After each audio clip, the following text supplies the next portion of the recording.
నమస్తే, welcome to ACT news. నేను స్వామి. ముందుగా హెడ్లైన్స్. డంపింగ్ యార్డ్ తరలింపును నిరసిస్తూ బంద్ ప్రకటించిన వామపక్షాలు. 22న జరిగే బంద్ను జయప్రదం చేయాలని పిలుపు. తరలించకపోతే ఆందోళన చేస్తామన్న మాజీ కేంద్ర మంత్రి పల్లం రాజు.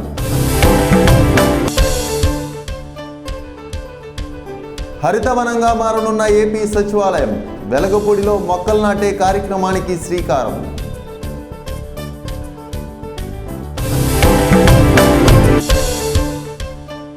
అమరావతి రాజధానిలో స్టార్ హోటల్స్ ఏర్పాటుకు ముందుకొచ్చిన పలు ప్రముఖ సంస్థలు. సింగిల్ విండోలో వేగంగా అనుమతులు ఇస్తామన్న ప్రభుత్వం.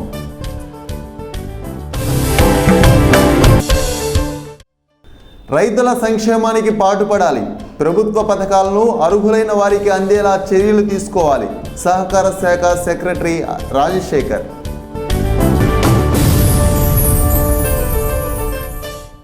వెలగపూడి సచివాలయ ఆవరణం హరితవనంగా మారనుంది. పచ్చని చెట్లతో, అందమైన పుష్పాలతో తాత్కాలిక సచివాలయం కనువిందు చేయనుంది. పాలనంతా వెలగపూడి నుంచే సాగనున్న నేపథ్యంలో సచివాలయంలో ఆహ్లాదకర వాతావరణాన్ని కల్పించేందుకు అధికార యంత్రాంగం సమాయత్తమైంది. తాత్కాలిక సచివాలయమైన వెలగపూడిలో పచ్చదనం పరుచుకోనుంది. సచివాలయ ఆవరణమంతా హరితవనంగా తీర్చిదిద్దే పనుల్లో అధికారులు నిమగ్నమయ్యారు. కోల్కతా, బెంగళూరు, కడియం నుంచి వందల రకాల మొక్కలను తెప్పించి మొక్కలు నాటే కార్యక్రమాన్ని ప్రారంభించారు. 4 కోట్లు వెచ్చించి సచివాలయ ప్రాంగణమంతా చెట్లతో నింపనున్నారు. సీఎం బ్లాక్ ఎదురుగా 2.5 ఎకరాల్లో పార్కును ఏర్పాటు చేసేందుకు సన్నాహాలు ప్రారంభించారు. ఏడాది పొడవునా పూల మొక్కలతో అలరించే మొక్కలను ఈ పార్కులో నాటనున్నారు. ప్రధాన గేటు నుంచి 5 బ్లాకులను కలిపే ప్రధాన రహదారి మధ్య భాగంలో టోపియోరీ మొక్కలు, బహువార్షిక మొక్కలను పెంచేలా ప్రణాళికలు రచిస్తున్నారు. సచివాలయంలో ప్రతి బ్లాక్ చుట్టూ పచ్చని లాన్ ఏర్పాటు చేయడంతో నీడనిచ్చే భారీ వృక్షాలను పెంచనున్నారు. పూర్తి స్థాయిలో వెలగపూడి సచివాలయంలో పచ్చదనం పరుచుకోనుంది. ముఖ్యమంత్రి చంద్రబాబు ఆదేశానుసారం హరిత సచివాలయంగా తీర్చిదిద్దే ప్రక్రియకి సన్నాహాలు ప్రారంభించినట్లు అధికారులు చెబుతున్నారు. రాజధానిలో ఆతిథ్య రంగం అదిరిపోయే స్థాయిలో కొలువు తీరనుంది. జాతీయ, అంతర్జాతీయ స్థాయిలో పేరొందిన స్టార్ హోటళ్లను అమరావతి రాజధానిలో ఏర్పాటు చేసే దిశగా ప్రభుత్వం కసరత్తు ప్రారంభించింది. ఆసక్తి కనపరిచిన సంస్థల ప్రతినిధులకి పూర్తి స్థాయి సహాయ సహకారాలు అందిస్తామని సిఆర్డీఏ కమిషనర్ శ్రీధర్ వెల్లడించారు. అమరావతి రాజధానిలో అతిథులకి అద్భుతమైన ఆతిథ్యం అందించేందుకు ప్రభుత్వం కసరత్తు ప్రారంభించింది. ఇప్పటికే వెలగపూడి నుంచి పూర్తి స్థాయి పాలన ప్రారంభం కావడంతో ఆయా పనుల నిమిత్తం సచివాలయానికి వచ్చి వెళ్లే వారి సంఖ్య భారీగానే ఉంటుంది. ఈ క్రమంలో వచ్చిన వారు విశ్రాంతి తీసుకునేందుకు విజయవాడలోని హోటళ్లు తప్ప మరో మార్గం లేకుండా పోయింది. దీంతో రాజధానిలోనే ఆహ్లాదకర వాతావరణం నడుమ అద్భుతమైన స్టార్ హోటల్స్ ఏర్పాటు చేయించేందుకు ప్రభుత్వం ప్రయత్నాలు మొదలుపెట్టింది. ప్రముఖ సంస్థలతో కన్వెన్షన్ సెంటర్లు, స్టార్ హోటళ్లు నిర్మించాలంటూ సమావేశం నిర్వహించింది.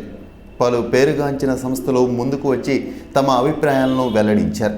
ఈ సందర్భంగా సిఆర్డీఏ కమిషనర్ శ్రీధర్ మాట్లాడుతూ 4 లక్షలకు పైగా నివసించబోయే అమరావతిలో వివిధ పనుల కోసం రాకపోకలు సాగించేవారు అధికంగా ఉంటారన్నారు. ఈ క్రమంలో హోటళ్లు, కన్వెన్షన్ సెంటర్ల ఏర్పాటుకి ముందుకొచ్చిన వారికి ఏకపక్ష విధానంలో అనుమతులు మంజూరు చేస్తామన్నారు. పచ్చదనం మధ్య హోటళ్ల నిర్మాణం జరిగేలా చర్యలు తీసుకుంటామని చెప్పారు.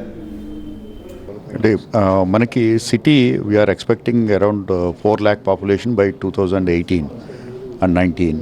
సో 4 lakh పాపులేషన్కి we'll be requiring around 6 to 8 hotels. అది సో దానికి సంబంధించి ఈరోజు హోటల్ గ్రూప్స్ అన్నిటితోటి కూడా మనం వాళ్ళు ఏ విధంగా అమరావతిలో జాయిన్ అవ్వాలి డెవలప్మెంట్ స్టోరీలో అనే దానిపైన డీటెయిల్డ్ మీటింగ్ పెట్టాము. So the response is very very good and they are very very keen to showing interest in Amaravati. సో వారికి కావాల్సినటువంటి ల్యాండు, ఎక్స్టర్నల్ ఇన్ఫ్రాస్ట్రక్చరు, తర్వాత వాళ్ళ అప్రూవల్స్, సో దానికి సంబంధించి వాళ్ళ అభిప్రాయాలు చెప్పడం జరిగింది. అవన్నీ కూడా నోట్ చేసుకొని సో ఇమ్మీడియట్గా ఇండస్ట్రీ ఇక్కడ రావడానికి CRDA will take all necessary actions. Singh Nagar dumping యార్డ్ను తరలించాలని కోరుతూ ఈ నెల 22న విజయవాడ నగర బంద్కు వామపక్షాలు పిలుపునిచ్చాయి. చెత్త నిల్వ కేంద్రాన్ని తీసేయాలంటూ గత 10 రోజులుగా సిపిఐ, సిపిఎం, కాంగ్రెస్ పార్టీలతో పాటు స్థానికులు ఆందోళన చేపట్టారు. తక్షణమే సమస్యను పరిష్కరిస్తామని హామీ ఇచ్చిన వీఎంసీ అధికార యంత్రాంగం చర్యలు చేపట్టకపోవడంతో బంద్కు పిలుపునిచ్చారు. స్వచ్ఛ భారత్ అని చెబుతున్న సర్కార్ చెత్త విజయవాడగా మార్చారని ప్రజలు అనారోగ్యానికి గురవుతున్నారని తక్షణమే జనావాసాల మధ్య డంపింగ్ను తొలగించాలని డిమాండ్ చేశారు. 22న జరిగే బంద్ను జయప్రదం చేయాలని వామపక్షాల నేతలు పిలుపునిచ్చారు. ఈ చెత్త సమస్యకి వారం రోజుల్లాగా పరిష్కారం చూపకపోతే విజయవాడ నగరంలో ముఖ్యంగా సింగనగర్, పైకాపురం, వాంబే కాలనీ, కండ్రిగా ప్రాంతాల బంద్ని చేయడానికి వెనుకాడబోమని చెప్పి దీనికి అన్ని రాజకీయ పక్షాలు కూడా సహకరించాలని చెప్పేసి పాత్రికేయముఖంగా విజ్ఞప్తి చేస్తున్నాం. సమస్య పరిష్కారం అయిపోయింది, మేము పరిష్కరించేసాం. ప్రజలు, రాజకీయ పార్టీలు, ప్రతిపక్షాలు దీన్ని రాజకీయం చేస్తున్నాయని చెప్పి చెప్తున్నారు. ఎవరిది రాజకీయం? నీ ఎన్నికల మేనిఫెస్టోలో సైంటిఫిక్ డంపింగ్ యార్డ్ నిర్మాణం చేస్తానని చెప్పారు. నా రోజుల్లో సైంటిఫిక్ డంపింగ్ యార్డ్ నిర్మాణం చేస్తానని చెప్పారు. నెల అయింది, సంవత్సరం అయింది, 2.5 సంవత్సరాల కాలం గడిచింది. 9 కోట్ల రూపాయలు సైంటిఫిక్ డంపింగ్ యార్డ్ నిర్మాణం కోసం డిపాజిట్ చేయబడింది కృష్ణా జిల్లా కలెక్టర్ దగ్గర. అసలు ఈ విషయం మీ ఎమ్మెల్యేలకు తెలుసా, మీ నగర మేయర్కి తెలుసా అని చెప్పి నేను అడుగుతున్నాను. 12th ఫైనాన్స్ కమిషన్ కింద, సాలిడ్ వేస్ట్ మేనేజ్మెంట్ కింద విజయవాడ నగరంలో పాముల భయంతో ప్రజలు బెంబేలెత్తుతున్నారని విజయవాడ తూర్పు నియోజకవర్గ ఎమ్మెల్యే గద్దె రామ్మోహన్ రావు అన్నారు. రోజువారీ పర్యటనలో భాగంగా ఆయన 10వ డివిజన్ అశోక్ నగర్ ప్రాంతంలో పర్యటించారు. 3 రోడ్లను పరిశీలించారు. స్థానికులతో మమేకమయ్యారు. అభివృద్ధి చెందిన ప్రాంతాల్లో ప్రజలు కనీసం అవసరాలైన మంచినీరు, రోడ్లు అడగడం లేదని, పాములు బాగా తిరుగుతున్నాయని భయంతో బెంబేలెత్తుతున్నామని ఎమ్మెల్యే దృష్టికి తీసుకొచ్చారని అన్నారు. నగరంలో ప్రజల మధ్య తిరగడం వలన వారు ఎదుర్కొనే సమస్యలను తెలుసుకోవడం జరుగుతుందని, వాటి పరిష్కారం కోసం శ్రమిస్తామని, అందుకే జనచైతన్య యాత్రలను చేపడుతున్నామని అన్నారు. కార్యక్రమంలో కార్పొరేటర్ హుస్సేన్ నజీర్ తదితరులు పాల్గొన్నారు. ఇది కూడా చాలామంది స్థానికులు చెప్పేది ఏంటంటే పాములు ఇప్పుడు నిరంతరం ప్రతిరోజు కూడా ఏదో మూల ఏదో ఒక పాము కనపడుతుంది అంటున్నారు. ఎందుకంటే ఇంత థిక్కెస్ట్ పాపులేషన్ ఉన్నసారి కూడా పాములు రావడం అనేది, కొన్ని స్థలాలు ఖాళీగా ఉండటం, ఆ స్థలాలు మెయింటైన్ చేయకపోవటం వలన దాంట్లో పిచ్చి మొక్కలు, పొదలు పెరగటం, ఆ పొదల్లో అవి దాక్కోవటం, అవి అవసరానికి బయటకు వచ్చినప్పుడు ప్రజలు భయభ్రాంతులు కాబట్టి జరుగుతుంది. సో కొన్ని స్థలాలు మేము అబ్జర్వ్ చేసాం, ఆ స్థలాలను ఎంపిక చేసాం. ఆ స్థలాల్లో మేము ప్రత్యేకంగా సొంతంగా కానీ కార్పొరేషన్ వారి సహకారంతో ఆ స్థలాలు ఒకసారి క్లియర్ చేసి చూద్దామని. ఆ స్థలాలు క్లియర్ చేస్తే అక్కడ ఏదైనా పాములు ఉండాలి, లేదా పాములకి ఉండే అవకాశం ఉన్నా వాటన్నిటిని కూడా పూర్తి చేయాలని, వాటిని పూడ్చాలని అనుకోవడం జరిగింది. అదేవిధంగా కొన్ని చోట్ల ములగ మొక్కలు ఎక్కువ ఉండడం వల్ల గంగుల పురుగులు వస్తున్నాయని చెప్పి, అంటే ఇవన్నీ కూడా ఒక శాసనసభ్యుడిగా కానీ, కార్పొరేటర్ కానీ, లేదా తెలుగుదేశం పార్టీ అధ్యక్షులుగా కానీ, లేదా తెలుగుదేశం పార్టీ నాయకులు కానీ నిరంతరం పాదయాత్రలు చేయటం వల్ల వచ్చే ప్రయోగాలు చెప్పడానికి చిన్న చిన్న ఉదాహరణలు చెబుతున్నాం. రేపు వచ్చే నెలలో నవంబర్లో జన చైతన్య యాత్రలని పార్టీ ప్రతిష్టాత్మకమైన కార్యక్రమం చేపట్టడం జరిగింది. ఆ జన చైతన్య యాత్రలో 4 రోజుల పాటు జరిగే జన చైతన్య యాత్రలో ప్రతి డివిజన్లో కూడా ఇంటింటికి వెళ్ళి వాళ్ళ సమస్యలు తెలుసుకొని, ఆ సమస్యల యొక్క తీవ్రతను బట్టి వాటిని ముఖ్యమంత్రి స్థాయి వరకు తీసుకెళ్లే ఒక సిస్టమ్ని అడాప్ట్ చేయడం జరిగింది మన ముఖ్యమంత్రి నారా చంద్రబాబు నాయుడు గారు. ఇవాళ డివిజన్లో మారుమూల ఉన్న ఇంట్లో ఉన్న సమస్య డైరెక్ట్గా సీఎం వ్యవసాయంపై ఆధారపడి జీవనం సాగిస్తున్న రైతుల సంక్షేమానికి ప్రతి ఒక్కరూ కృషి చేయాలని సహకార కార్యదర్శి రాజశేఖర్ చెప్పారు. నిజమైన లబ్ధిదారులను గుర్తించి రైతు రుణాలు మంజూరు చేయాలని బ్యాంకర్లకి సూచించారు. సంబంధిత అధికారులు తమ విధులపై అవగాహన పెంచుకోవాలని అన్నారు. సబ్ కలెక్టర్ కార్యాలయంలో సహకార కార్యదర్శి రాజశేఖర్ అధికారులతో సమీక్షా సమావేశం నిర్వహించారు. ఈ సందర్భంగా రాజశేఖర్ మాట్లాడుతూ కౌలు రైతులు, వ్యవసాయ ఉత్పత్తులు వంటి అంశాలపై ప్రధానంగా చర్చించారు. భూమిపై ఆధారపడి వ్యవసాయమే జీవన ఆధారంగా జీవించే రైతుల సంక్షేమానికి పాటుపడాలని, కృషి చేయాలని అధికారులకి సూచించారు. జిల్లా సహకార బ్యాంకుల నుంచి నిజమైన లబ్ధిదారులను గుర్తించి రుణాలు మంజూరు చేయాలని చెప్పారు. ప్రభుత్వం అందిస్తున్న సహాయ సహకారాలను రైతులకు చేరువ చేయడంలో అధికారులదే కీలక పాత్ర అని చెప్పారు. మనం పనిచేసే శాఖపై అవగాహన కలిగి ఉండాలని అన్నారు. సో ఎక్కడ ఏ చార్జ్ తీసుకున్నా ముందు నా ఉద్యోగం ఏంటి అనేది ముందు నేను కనుక్కుని కొంత అధ్యయనం చేయడం నాకు అలవాటు. సో నాకు చార్జ్ తీసుకున్న తర్వాత నాకు చెప్పారు, ఈ అగ్రికల్చర్ డిపార్ట్మెంట్ ఇప్పుడు గవర్నమెంట్ ఆఫ్ ఇండియా పేరు మార్చింది, it is now called farmers welfare departments of అంతేనా, agriculture and farmers welfare. So agriculture వ్యవసాయం అందరికీ తెలుసు, ఫార్మర్స్ వెల్ఫేర్. సో ఫస్ట్ ప్రశ్న, నేను సెక్రటరీ డిపార్ట్మెంట్లో నా క్లయింట్స్ ఎవరి గురించి నేను సెక్రటరీగా పనిచేయాలి? Very logical question. SC welfare అంటే ఎస్సీలు, బీసీ వెల్ఫేర్ అంటే బీసీలు, క్లయింట్స్ ఉంటారు డిపార్ట్మెంట్కి, ఎవరికి పనిచేయాలి? సో ఫార్మర్ అంటే ఎవరు అని అడిగాను. నేను కూడా ప్రశ్న వేసుకున్నాను, ఎవరు ఫార్మర్? రైతు ఎవరు? వ్యవసాయం చేయాలి. Who is a business man? I'm not a business man because I don't do business. నేను బిజినెస్ చేయను, నేను బ్యూరోక్రాట్. బిజినెస్ మ్యాన్ ఎవరు? బిజినెస్ చేసే వ్యక్తి business man. I cannot claim to be a business man for any other reason. Business చేయాలి. అలాగే సింగ్నగర్లోని చెత్త డంపింగ్ యార్డును తరలించాలంటూ కాంగ్రెస్ పార్టీ నిరసన దీక్ష చేపట్టింది. ప్రజలు అనారోగ్యాల పాలవుతున్న ప్రభుత్వానికి పట్టదా అంటూ కాంగ్రెస్ నాయకులు ఆగ్రహం వ్యక్తం చేశారు. ప్రభుత్వం స్పందించి డంపింగ్ యార్డు తరలించిన పక్షంలో ఆందోళన తీవ్రతరం చేస్తామని మాజీ కేంద్ర మంత్రి పల్లం రాజు హెచ్చరించారు. సింగ్నగర్లో చెత్త డంపింగ్ యార్డును వేరే ప్రాంతానికి తరలించాలంటూ కాంగ్రెస్ పార్టీ నిరసన దీక్ష చేసింది. ఈ సందర్భంగా కాంగ్రెస్ పార్టీ నాయకులు మాజీ కేంద్ర మంత్రి పల్లం రాజు మాట్లాడుతూ చెత్త డంపింగ్ యార్డుతో సింగ్నగర్ వాసులు పడరాని పాట్లు పడుతున్నారని ఆవేదన వ్యక్తం చేశారు. స్మార్ట్ సిటీల పేరుతో ప్రభుత్వం ఊహాగానాలు చేస్తూ ప్రజలను మాత్రం చెత్త నడుమ అనారోగ్యాల పాలు చేస్తుందని విమర్శించారు. అనారోగ్యాల పాలవుతున్న ప్రజలు ఎంతగా మొరపెట్టుకున్నా ప్రభుత్వం స్పందించకపోవడం శోచనీయమన్నారు. నివాసాల నడుమ ఉన్న డంపింగ్ యార్డ్ను మరొక చోటకి తరలించాలని లేదా వేస్ట్ మేనేజ్మెంట్ ద్వారా ఇతర ప్రయోజనాలకి వినియోగించుకోవాలని సూచించారు. స్థానిక అధికార పార్టీ ప్రజాప్రతినిధులు సైతం ప్రజల గోడును పట్టించుకోకపోవడం అమానుషమని అన్నారు. ప్రభుత్వం స్పందించి డంపింగ్ యార్డ్ను తరలించిన పక్షంలో కాంగ్రెస్ పార్టీ ఆధ్వర్యంలో బాధితులతో కలిసి ఆందోళన తీవ్రతరం చేస్తామని హెచ్చరించారు.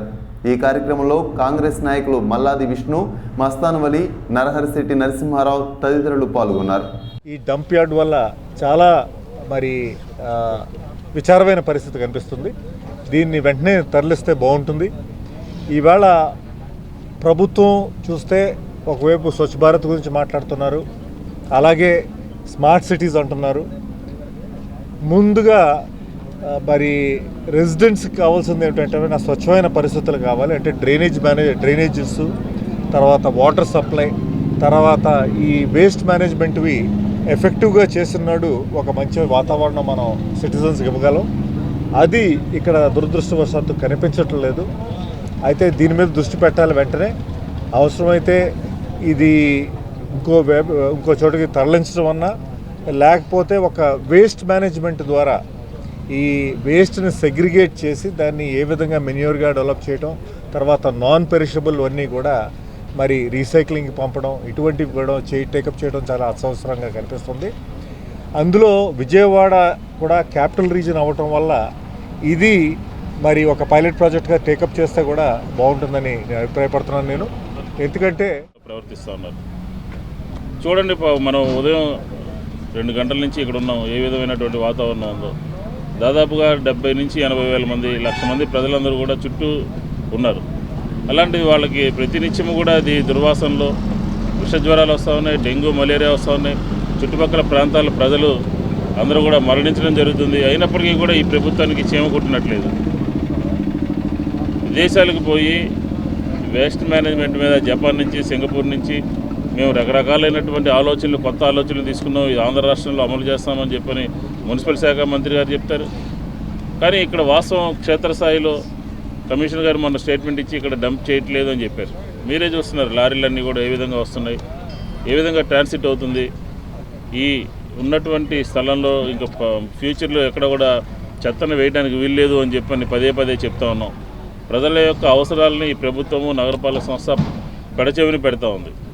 పైగా ఖాళీ చేయించినటువంటి దీంట్లో ఒక 4 ఎకరాలు డబ్బు ఉన్నటువంటి వాళ్ళకి ఇచ్చి పేద ప్రజల్ని ఊరికి దూరంగా 30 కిలోమీటర్ల దూరంలో జక్కంపూడిలో ఇళ్ల నిర్మాణం చేపడతాము అని చెప్పడం ఈ ప్రభుత్వానికి పేద ప్రజల మీద ఏ విధమైనటువంటి అవగాహన ఉంది అని చెప్పని మనం భావించాల్సిన అవసరం ఉంది. ఖచ్చితంగా కాంగ్రెస్ పార్టీ.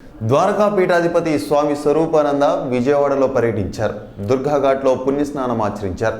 అనంతరం ఇంద్రకీలాద్రిపై కొలువుదీరిన కనకదుర్గమ్మను దర్శించుకున్నారు. స్వామీజీ ప్రత్యేక పూజలు నిర్వహించారు. స్వరూపానంద శిష్య బృందం వేద మంత్రాలు పఠించారు. ఆలయ అధికారులు స్వామీజీకి ఘనంగా స్వాగతం పలికారు.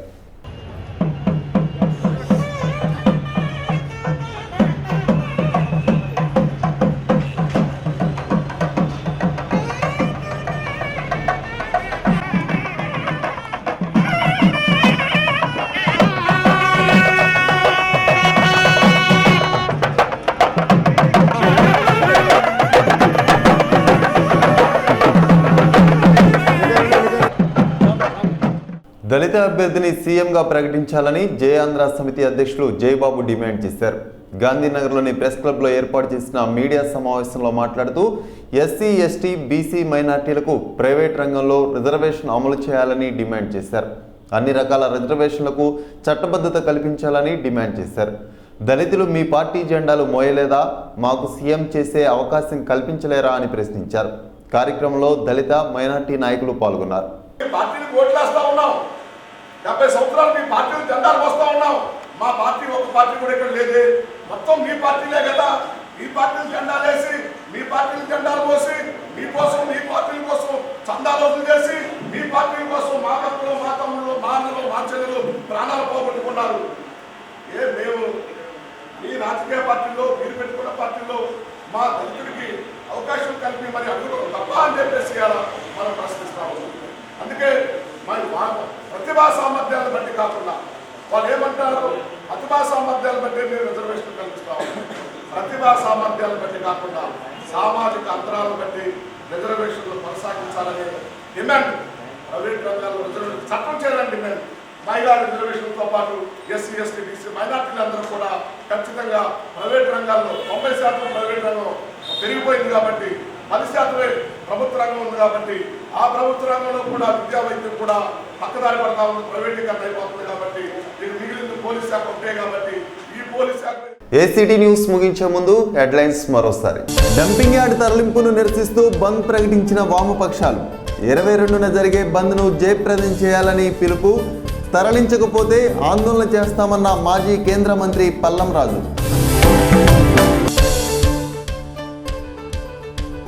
హరితవనంగా మారనున్న ఏపీ సచివాలయం. వెలగపూడిలో మొక్కలు నాటే కార్యక్రమానికి శ్రీకారం.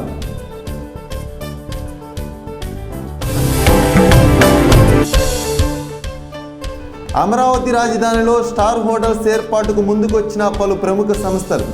సింగిల్ విండోలో వేగంగా అనుమతులు ఇస్తామన్న ప్రభుత్వం.